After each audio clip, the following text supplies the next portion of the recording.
參與各式各樣體育啊、運動啊、健康嘅活動嘅。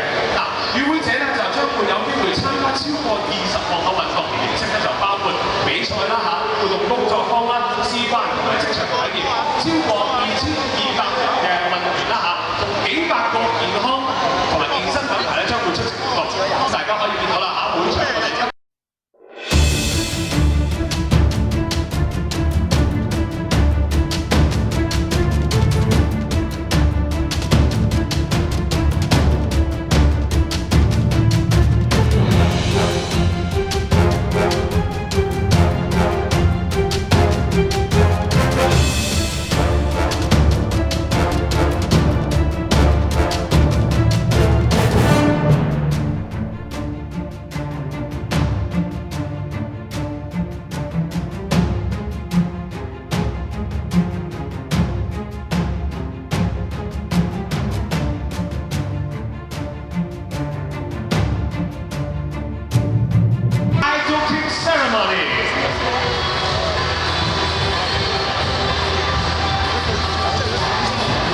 Okay, 3, 2, 1. Yeah, crystal eyes of the lion. 醒獅點睛，富貴繁榮，國泰民安，步步高升。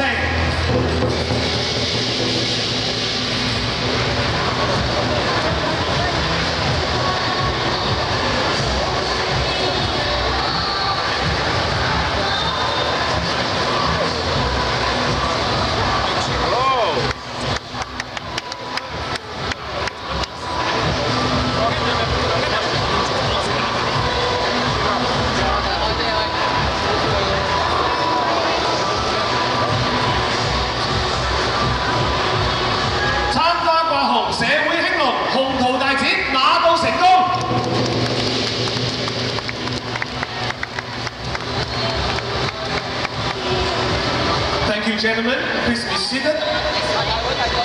Oh, before yes, we can take a group photo first. Yeah, thank you, gentlemen. Please be seated and enjoy the performance. 請就座。我哋而家有請醒獅表演。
Thank you very much, Richard, for the wonderful introduction.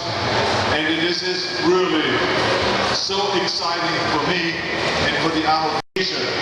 Because as you've heard from Richard, we have the Arnold Classic all over the world, in all 6 continents now. And we recognize the fact that Asia is a very important continent because 2/3 of the population is in Asia. 4.4 billion people live in Asia. So when we promote health and fitness, we cannot do without really promoting in Asia. So this is why we are so excited that we have at this first Arnold Classic Sports and Fitness Festival 5,000 athletes. 5,000 athletes in 28 different sports coming from 48 different nations. So think about this as a beginning of the Arnold Classic in Asia. We already have such a huge success. us is not just to show to you the top athletes, the strongest athletes, the most powerful athletes, the most muscular athletes, the most gorgeous women, the most fit women, the fastest athletes, all of those things. But we want to make sure that the general public, that ordinary folks feel welcome here and get inspired by watching those athletes perform, so that everyone does something every day. We want to turn the couch potatoes of the world, people that sit around and do nothing, into athletes.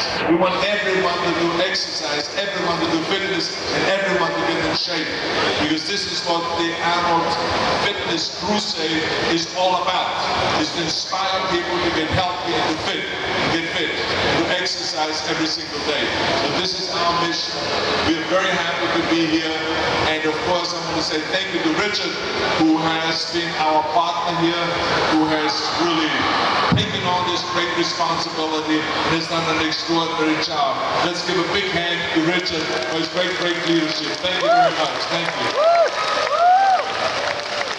Thank you, Governor Schwarzenegger. If I can ask you, Arnold, please. Please ready on stage?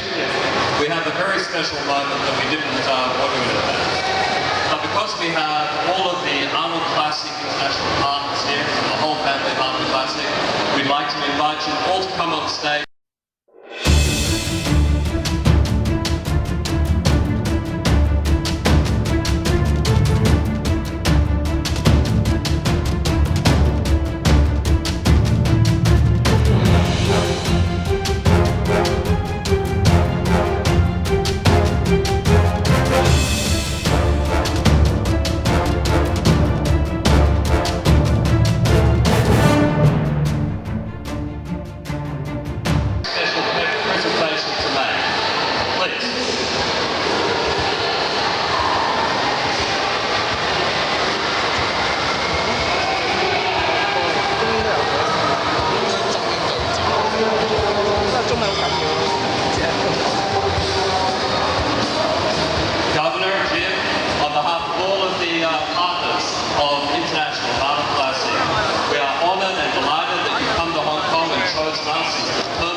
где Миша сейчас, Миша подойдет, станет кто-то.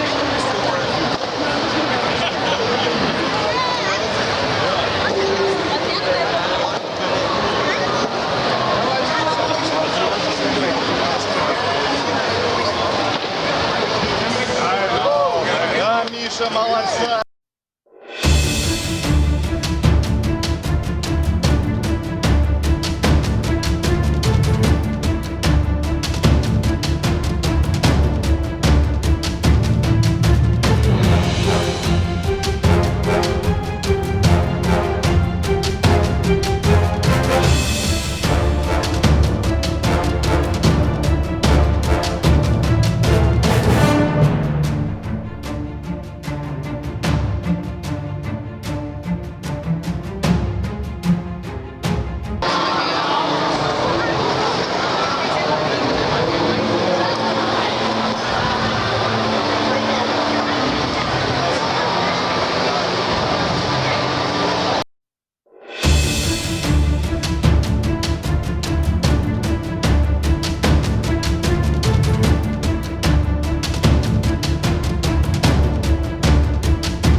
Last spread.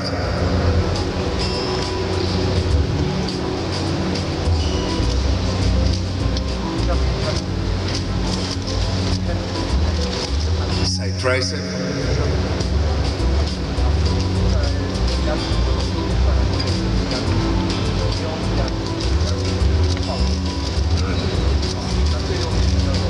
Abdominal thighs.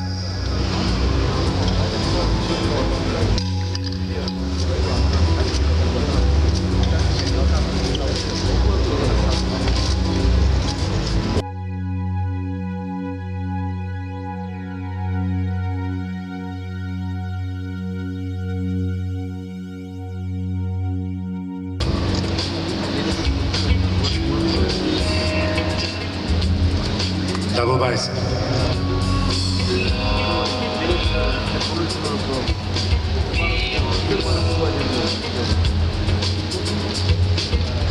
Lat spread.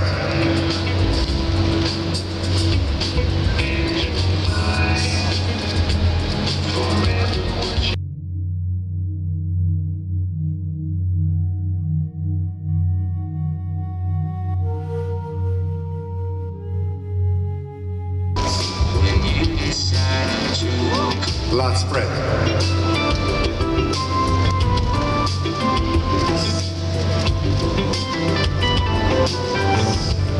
Relax.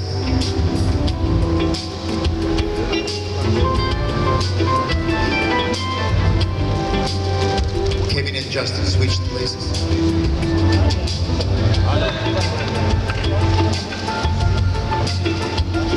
Side chest.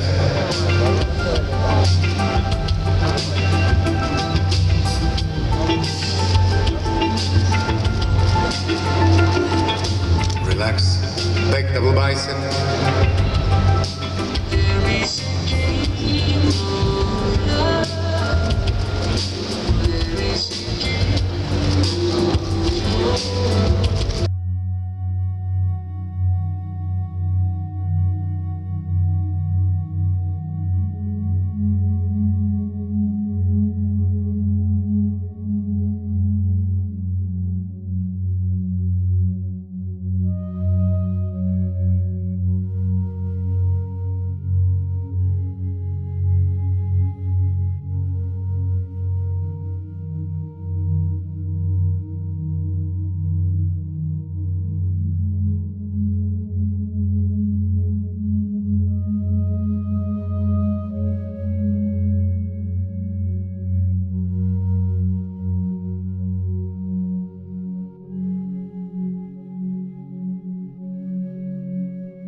quarter turn to the right.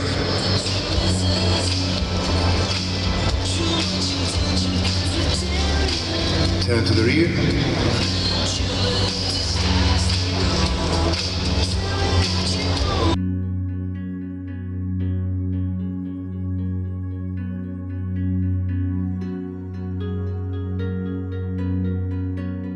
Wonderful introduction, and it is really wonderful to be here in Hong Kong. And I tell you that even though, as you've heard, I've done all those things, bodybuilding and acting, politics, business, my favorite thing that I've done in my life is bodybuilding. And this is why it was always very important to me that I do not just promote myself, but that lift the whole sport of bodybuilding all over the world. But not just bodybuilding, but health and fitness in general. And this is why I have been for the last 4 decades on a fitness crusade around the world. And this is why we started the Arnold Classic in promoting bodybuilding and bringing other sports together on the 6th continent. Now we are in all 6 continents. But of course, Asia is the most important continent because you have 4.4 billion people living in Asia. So when we talk about promoting health and fitness and sports, this is a very important continent. It is so great to be here and to have now for the first time this show here, the Arnold Classic, and to celebrate so many different sports. We have 5,000 athletes competing here in 28 different sports, coming together from 48 different nations. So this is a huge success. And I want to say thank you to the organizing committee and the people that really put this show together.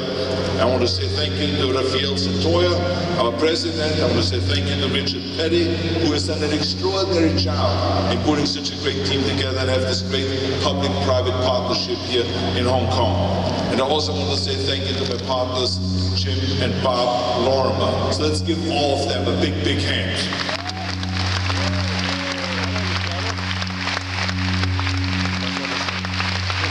I also want to say thank you to the sponsors.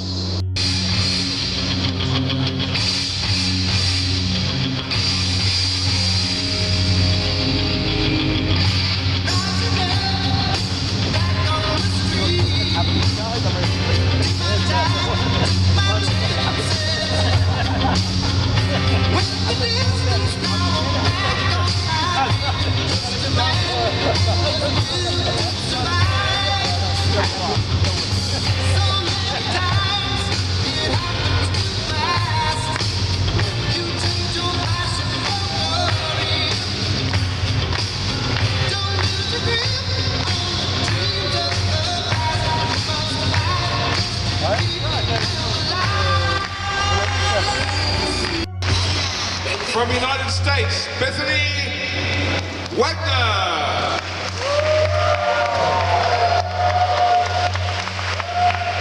From Uruguay, Martha Aguiar.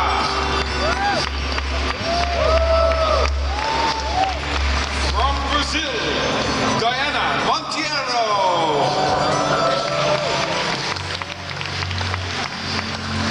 From Russia, Aurika Tilregale.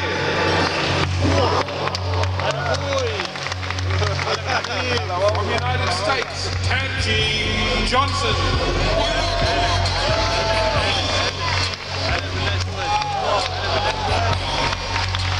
Again from the United States, Christine Duba.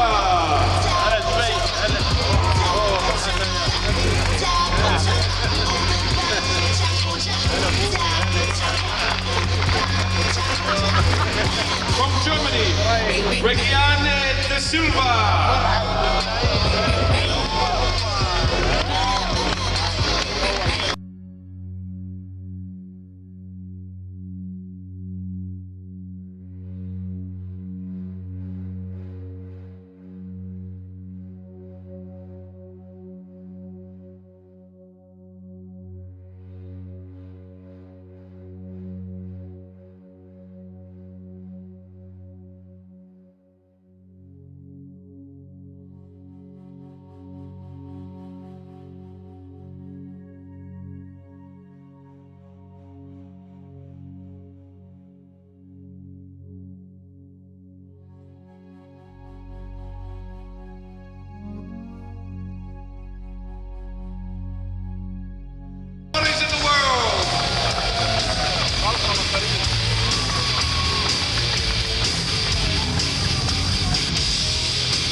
That's all you get for now, ladies and gentlemen.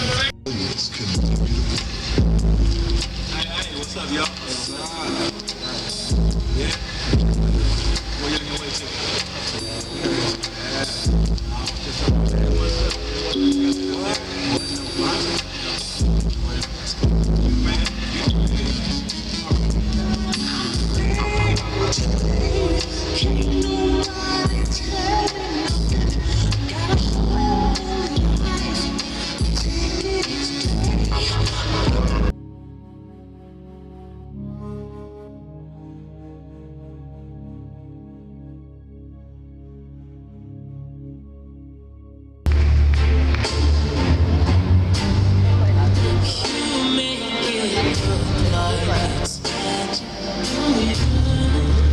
I see nobody but you. I'm never confused. Hey, hey, I'm so used to being used. So when you call unexpected, 'cause I hate when I'm always expected. So I'm again for you. I'm again for you.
Are you a good witch or a bad witch?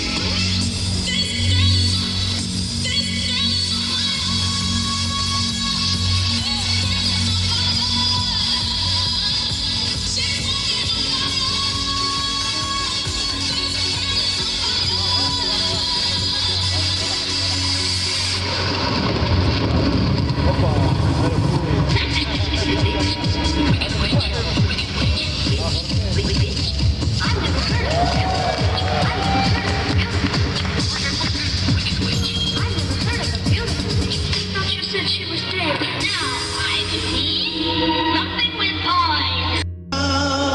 Every now and then I get a little bit terrified, and then I see the look in your eyes. وايد عالي يا اخي كملت العضل الحركه الرئيسيه عضل كمان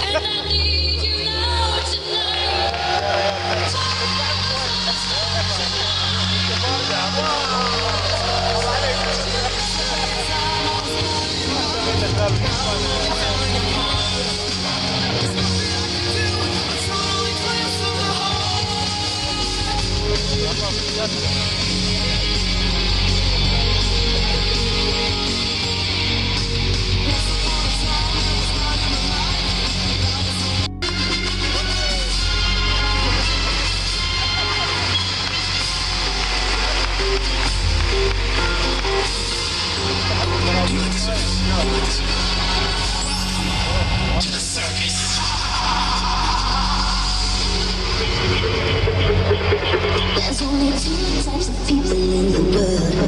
The ones that irritate and the ones that observe. Well, baby, I'm a good, I'm a show kind of girl. Don't like the fantasy, gotta be others. I'm like the leader, I call the shots.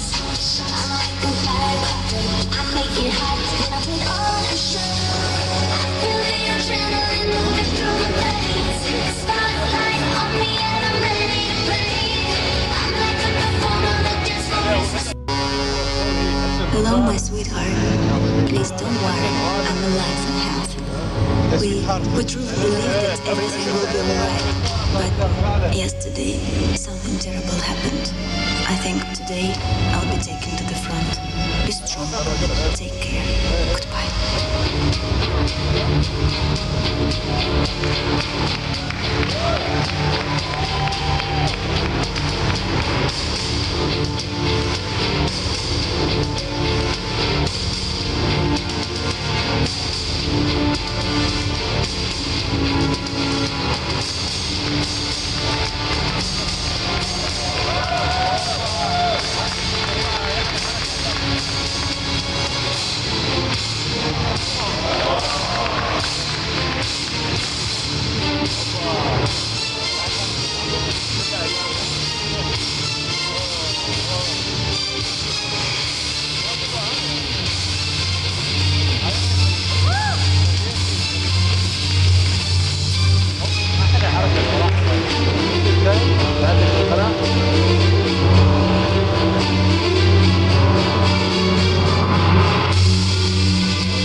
راحت ليش راحت؟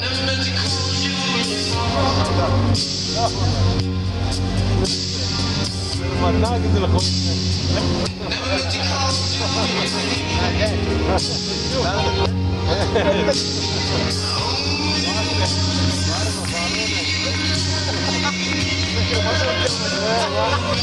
قاعد تحكي عين النوم.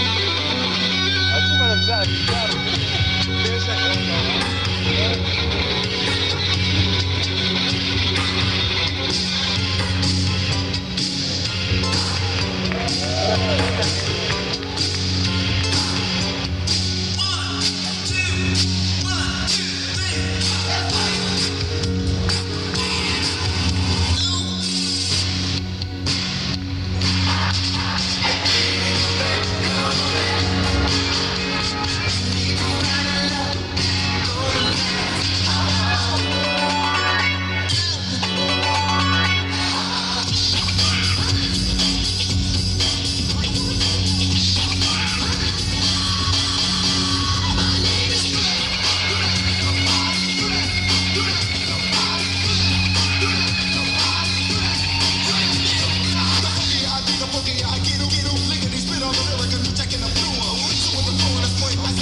for your king anyway.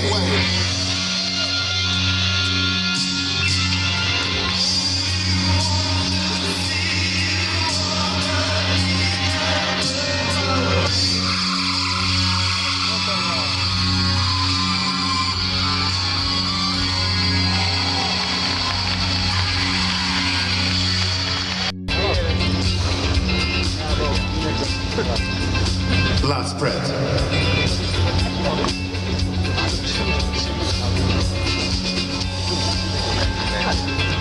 Side chest.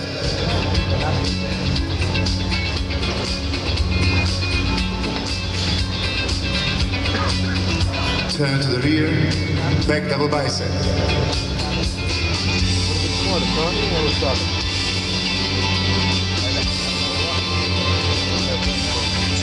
Lat spread.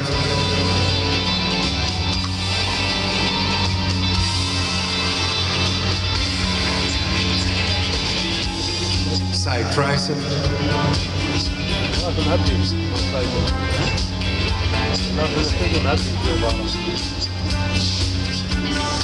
Abdominal thighs.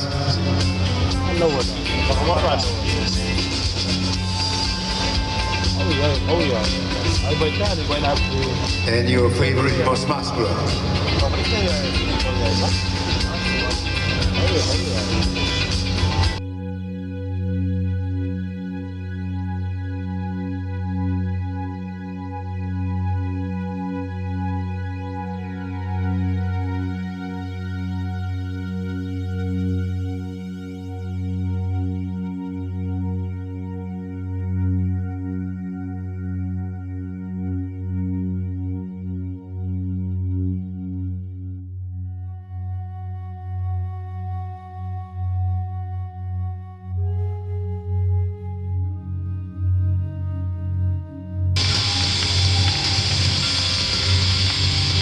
Ladies and gentlemen, put your hands together for the biggest, baddest noise in the world.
These are the strongest guys you've ever seen. But or difficulty. And what happened, ladies and gentlemen, is our fire marshal and our safety officer come up and tested the stage. He didn't even want them to walk on. They all weigh about 300, 400 pounds. And he said, now you want them to get up here and lift a deadlift with truck tyres on it. It's going to go straight through the stage. So he agreed to let them walk on, but doing his job properly in the interest of health and safety, he said, we cannot do it on stage. So we've set up a special area right here. We're going to put some lights on, ask the guys to go down. The top 5 are going to go through and do this round to see who can deadlift the biggest weight. And we're looking at over 500 kilograms on that axle right there, ladies and gentlemen. Look at that. So the top 5 running in first place right now. If he wins this event, he wins.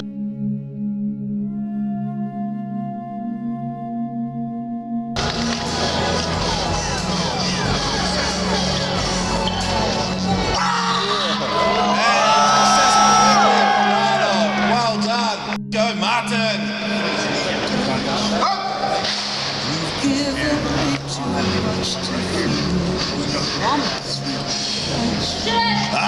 Up.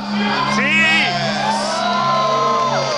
Successful lift there from 440 kilos.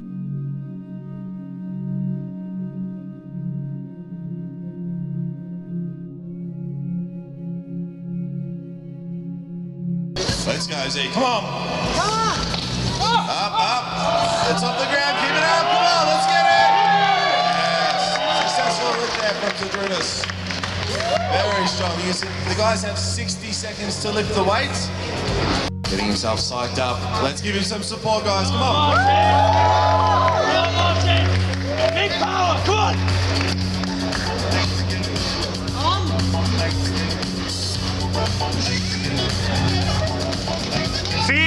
Martin. And he's calling it there, unfortunately. Good attempt there from Martin. Oh, Michelle.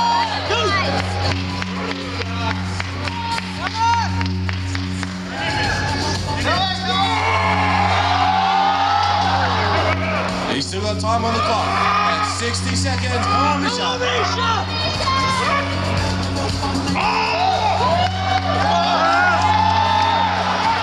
not tonight, unfortunately. Come on. 460. Go on, me. Let's have this. Very. Look at the size of those wheels. Last adjustments. This is yours. Come on, Alice. This is yours. Come on, me. Yeah. Show me. Yeah, buddy. Let's go, me. Come on, then. Let's have it.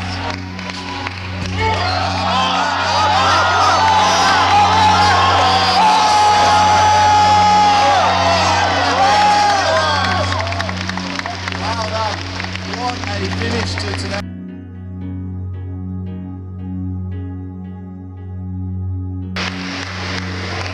I think Jim is the only one that does an acceptance speech without getting the award first. But the bottom line is Jim, I just want to present you here with the Lifetime Achievement Award. As you know, we give out every year a Lifetime Achievement Award for people that contribute and do great work for bodybuilding and for fitness. And I think there's no one in this hall here or anywhere in the world that has done more for bodybuilding and for fitness than you. Because it was 46 years ago when you were organizing the Mr. World competition in Columbus, Ohio, that I won. You organized at the same time the World Championships in weightlifting there in Columbus, Ohio, and you organized many other competitions. But you and I formed a partnership right then and there that when I retire from bodybuilding, that you and I will become partners. And in 1975, I retired from bodybuilding competition. In 1976, you and I, we ran the first competition, the Mr. Olympia.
Congratulations. I mean, what does it feel like winning and winning and winning?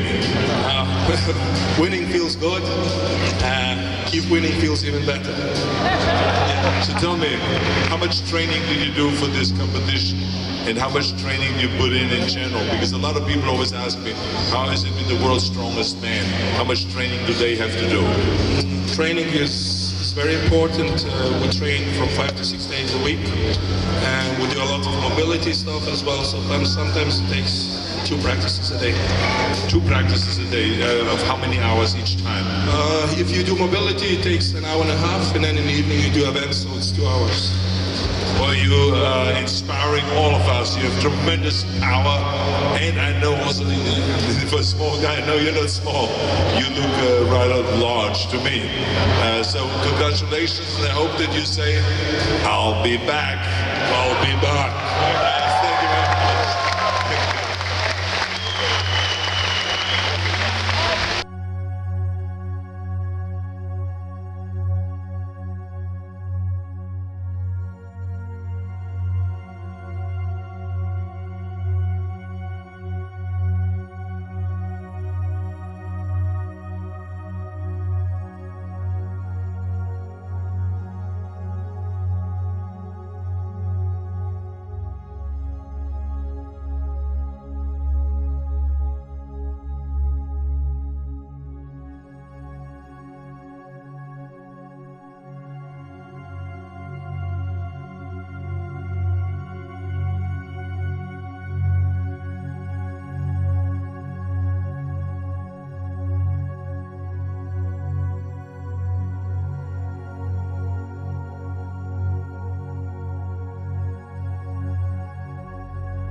I'm almost speechless because tonight was kind of emotional backstage for all of us because we love each other so much, and when one of our own athletes, you know, takes a fall or gets injured, it kind of impacts everybody. And I feel like, well, you were there, you were backstage, we really appreciate you coming back there, and we just kind of rallied around her, and that's kind of where my head is right now, because actually what makes this really special is Christine is actually one of my first clients that I helped turn pro in fitness, and now we're competing on the professional stage together. So for me, when I saw my client get hurt, I mean, it was really hard to concentrate. Well, you all did a great job helping her and supporting her, giving her this emotional support. So it was really terrific how everyone came together. But tell us quickly of how much training goes into this, because you have to do both. You have to train this body to have this perfect physique, and also the performance was absolutely spectacular. So how much training do you put in for the body, and how much for the actual performance? Well, one thing to keep in mind, I mean, definitely 3 to 4 hours a day at least, because there's cardiovascular, there's weight training for the bodybuilding, and then with the routine, there's going to be hand balancing and gymnastics, flexibility, building strength, plyometrics, and so we have to put a schedule together Monday through Sunday that covers all of that. But what's more important is that it's the years, not just the days, that leads up to the level of athleticism that you saw on stage today. And for me, this is my 18th year competing. Well, congratulations. Congratulations on the great victory. I hope you're back, and you were fantastic. Congratulations. Let's give her a big, big hand. Thank you.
Fantastic. Congratulations, Justin. What does it feel like? It's been a dream come true as a child to me, to be able to do something like this, because I started watching the Arnold Classic in 2004 was the first show, the real bodybuilding show I ever watched when Jay Cutler won it, and now I'm standing up here, so this has been reality for me now. Well, we love to hear that when you say something like that, because that's the whole idea of the Arnold Classic, is to inspire people to come in and to also get involved in bodybuilding and to also compete and then to stand here and all of a sudden win the competition, right? So this is really fantastic. So how much training did you put in to be that huge? I mean, you look like a monster. I mean, look at those deltoids, they're hanging all over the place. I mean, the pectoral muscles and the thighs and the definition orders. How long did it take to put all this together? I got my act together after the shows this spring. I went to 2-a-day training for a little while, and then I dropped that. And I've still been doing 2 days with cardio and training. I've put in 2-3 hours a day every day to make sure that I come here. I want to bring the best package to date. I think I've done that. Now, how much does diet have to do with to be in this kind of a shape?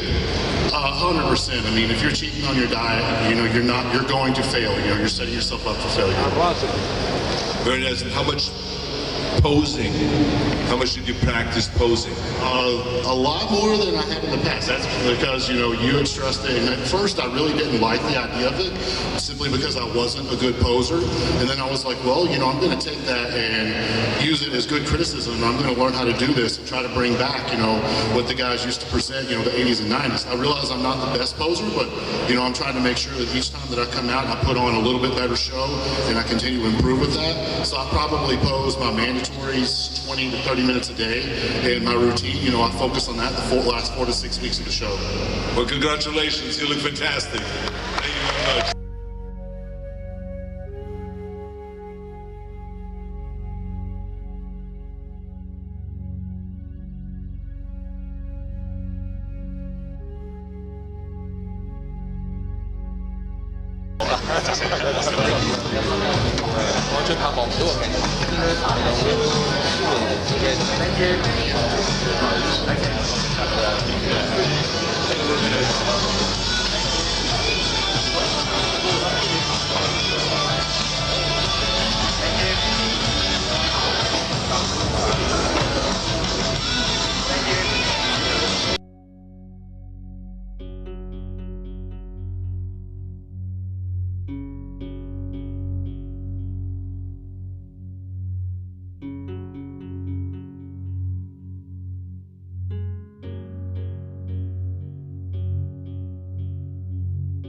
you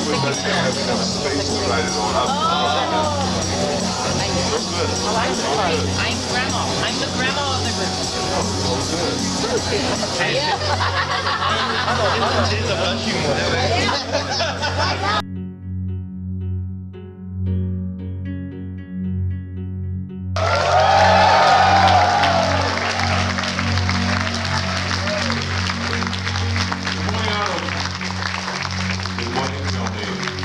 Before we start, there's one great group of people we'd like to thank, and that's the folks at the Asia World Expo, who've been our partners this weekend, provided a world-class facility for the Expo, for the pro show last night, and then again.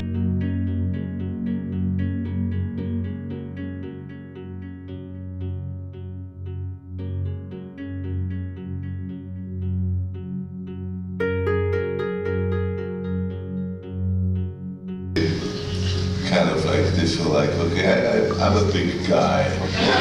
Do you think that makes I'm gonna really impress Arnold now. And you can tell them when they take the picture that they come in like this, and then all of a sudden they go like, just for the photograph. Yeah, exactly. Then you have to remind them and say you can exhale now because I don't want them to pass out.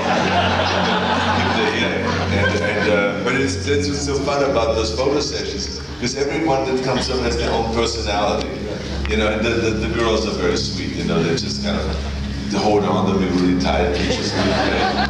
Feels good, and And so these photo sessions are always really fun. And I know there's always special people that came up and bought this the special ticket where they can get everywhere. It's like $1,000 some ticket or something like that. So that's why we're taking the pictures with them. But you know, if you spend $1,000 or if you spend no money, the bottom line is really, it's great to have all of you here. Because as you see at the lake where I grew up, there were guys that were, one guy was Mr. Austria, another guy was a shot putter, another guy was a javelin thrower, another guy was a boxer. There were all these athletes hanging out at the lake. And it was a small lake, it was nothing major. But I mean, it was, to me, it was so inspirational because those guys included me, and that's what made me get going and started training. Because I watched those guys all lifting and doing chin-ups and the trees out there in the forest around the lake. And they had their weights there with them, this rusty little weights, and they lifted, the shot put, and wrestling, and all that stuff was going on. So I kind of was inspired by those guys. And this is why I know how important it is to have someone that you're inspired by and that you want to follow. And so I always took that part very seriously. When I became world champion, I became Mr. Universe. And not only 1 time, 2 times, 5 times, you know, Mr. Olympia and all those titles.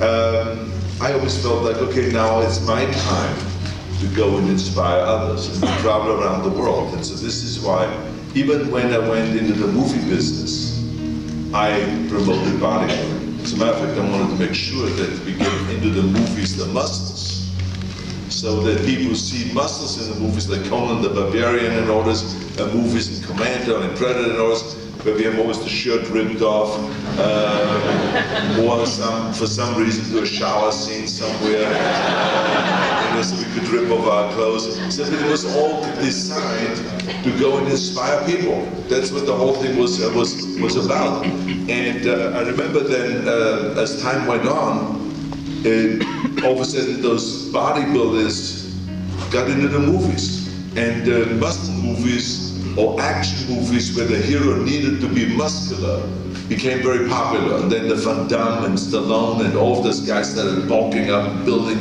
their bodies.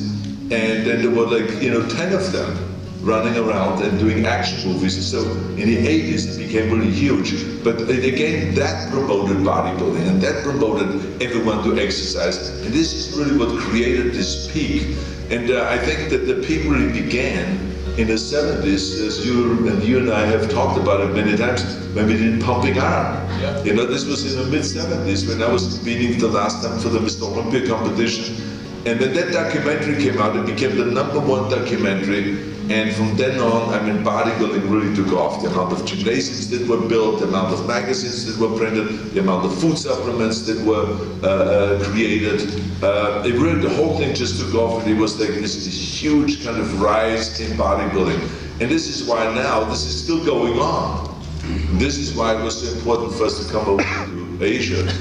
And one of my favorite cities is Hong Kong, obviously, so I'm a bit prejudiced here. And I just thought it has the greatest combination, and this is why when we found this location in this hall here, this exhibition hall, we were so excited. So it's great to be here now in Asia, and it's great to have all of you, and it's great to hear the great reaction yesterday when we had the competitions out there.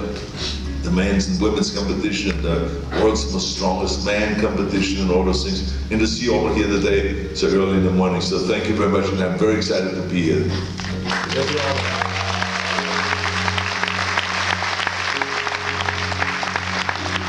When you talk about how far the industry's come, of course, back in the day when you travelled and were promoting Pumping Iron, there's no way you could find a city with a gymnasium, let alone one that was open 24 hours, let alone one at a hotel or at a school. And it must be very satisfying to know that via your fitness crusade now, everywhere we go, there's gymnasiums.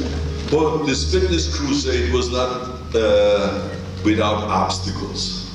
And in all of those, that's why we call it a crusade, because it's a battle. It's not something that where people just open up the doors and you walk in and they say, welcome, I totally understand your message, I love what you're talking about. There was none of that. Believe me, in the beginning, when I came to America, I remember, people didn't even know exactly what bodybuilding was. I mean, they would look at you and they say, hey, are you a wrestler? Are you a football player? Are you a rugby player? Are you a bouncer? What are you? The last thing they ever would mention is bodybuilding. And it was not popular.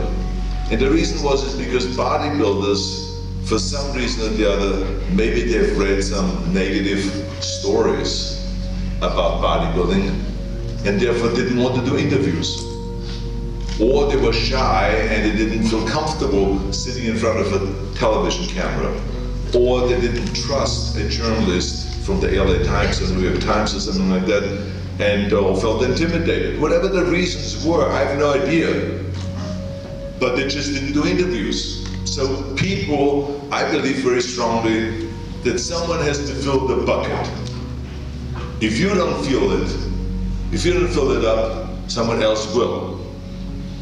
So this is why I thought that the bodybuilding and the federation and the bodybuilders should fill up that bucket. Not the media without knowing anything.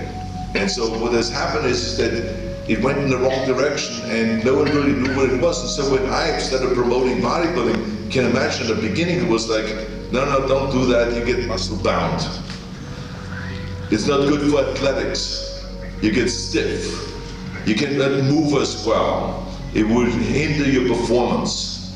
So no one in athletics was allowed to do weight training. Then there were those that say that you would turn gay if you work out in the gym.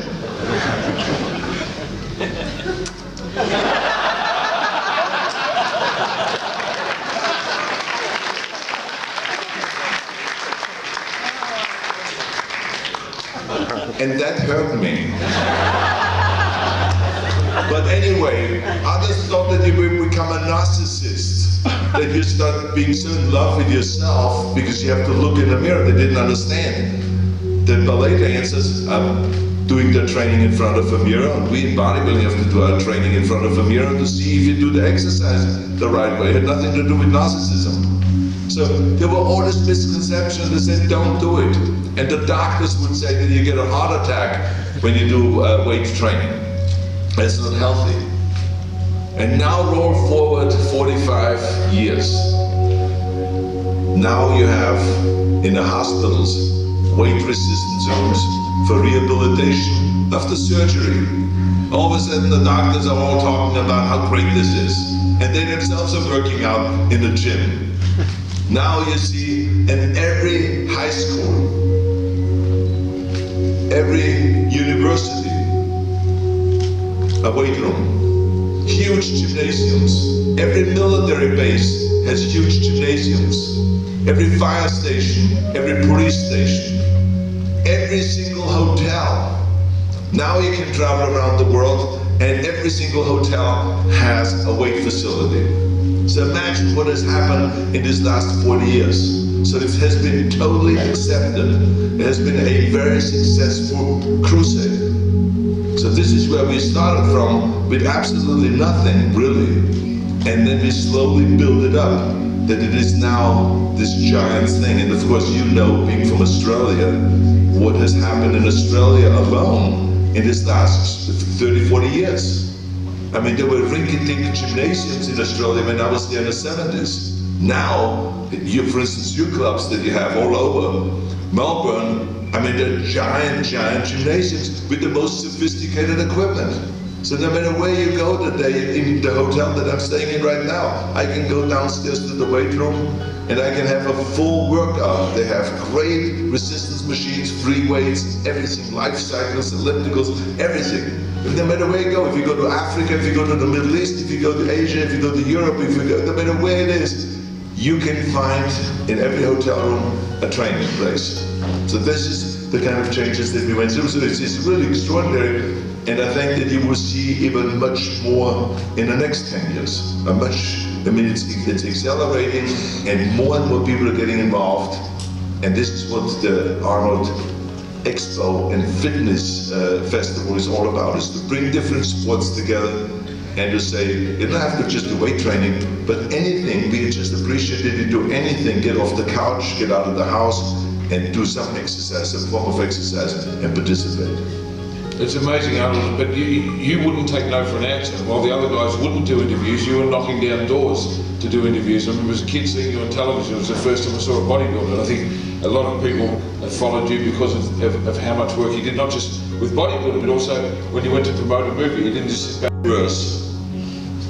In 1967, 68, 69, 70, 71. But after 5 Mr. Universe titles, there was still no money in bodybuilding. I was a construction worker. In 1971, I was a construction worker with Franco Colombo. We were working doing bricklaying jobs. We put an ad in the LA Times. I didn't even know how to do bricklaying jobs. I mean, Franco Colombo was the expert in that, right? That's what he studied.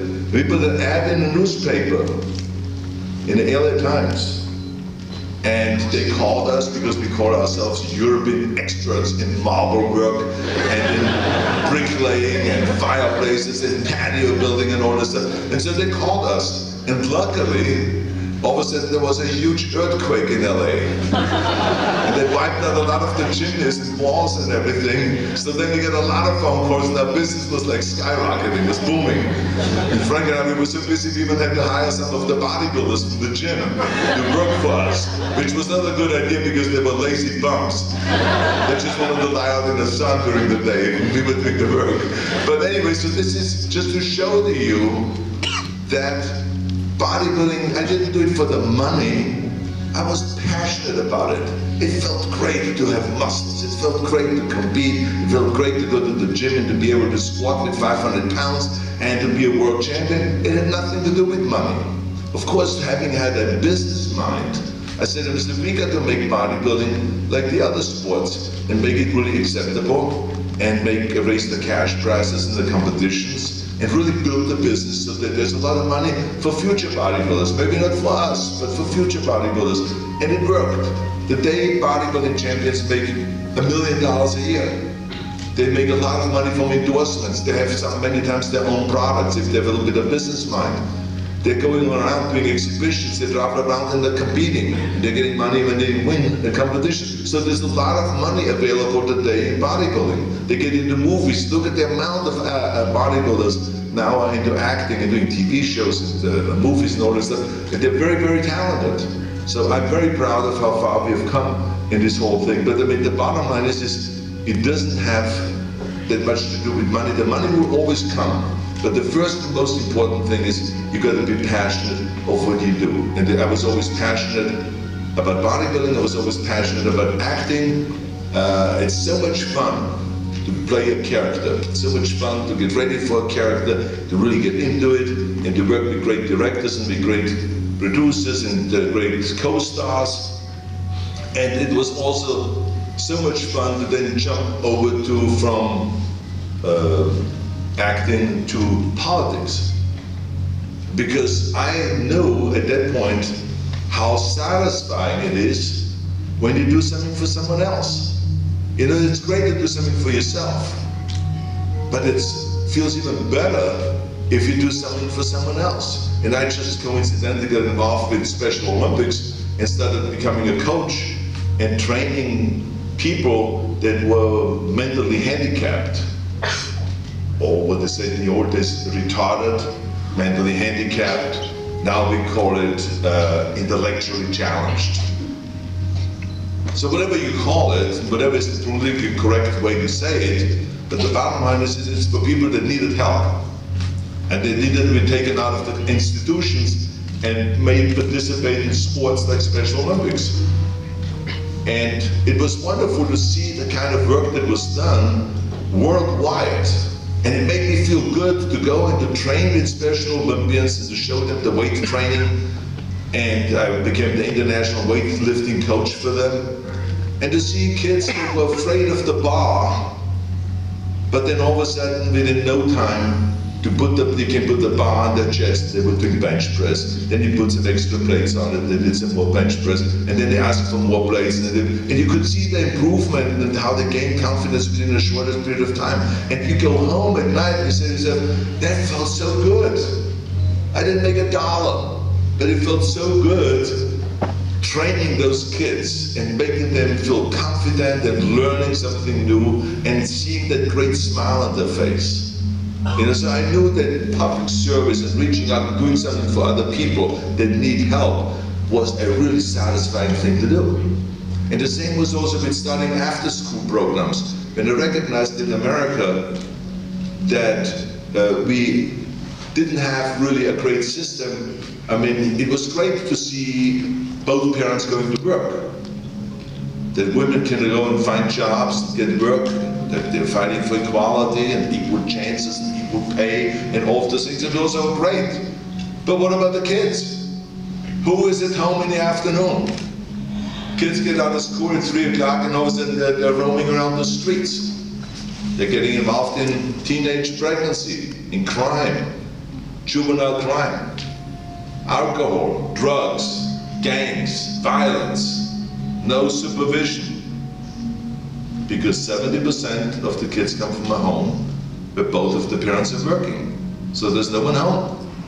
So I started creating after-school programs for kids after 3 o'clock when they finish from school, so that their school stays open, and they have coaches there, and they have teachers there, and they have mentors there, and they have tutors there. So from 3 to 6, you know, the kids can stay somewhere and get adult supervision and get the tutoring and the homework help and all of the stuff normally parents do to get it in the schools. It's been hugely successful. It's now nationwide, and you know, we're raising millions of dollars for that. And then there was an initiative in California where we raised $500 million a year for that. So all this stuff. So I knew how great it feels when you do this kind of work for people and there was no money involved. You know, so then of course the next thing was, it was natural to go and start running for governor and to jump in there and to run the state of California. Well, it's obviously that you've got passion, and that might be what separates you from everybody else. But throughout your life, you've had these big dreams. So when you're a kid in the village in Austria, you dream about being Mr. Universe, the best built man in the world. But when you become the best built man in the world, you're already studying acting, and you're already studying that craft and planning your next move. So you said nothing's happening by accident. You didn't get lucky. I think a lot of people look at your life and think, well, Arnold got lucky. But when you were laying bricks and going to school and learning English and all these kind of things at the same time, you're going to acting school. And in the whole time you were doing acting, you were studying politics, watching all that very, very closely. So is it the passion that separates you from everybody else that has a dream, or is it just the fact that you don't?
Well, it was an unexpected, fantastic surprise with the governor Arnold Schwarzenegger on stage at the Billboard.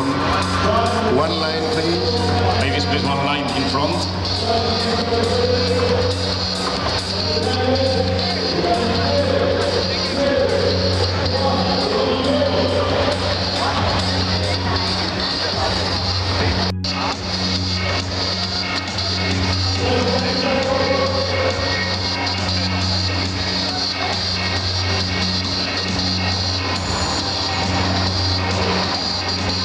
After the first semi-final, we go with the second one, the short middle class, up to 163.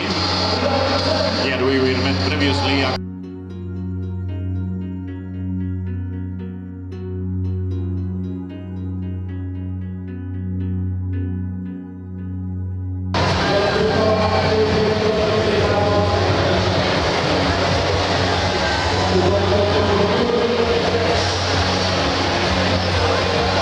stage, we are looking at the bikini fitness line up in the short middle class male competitor.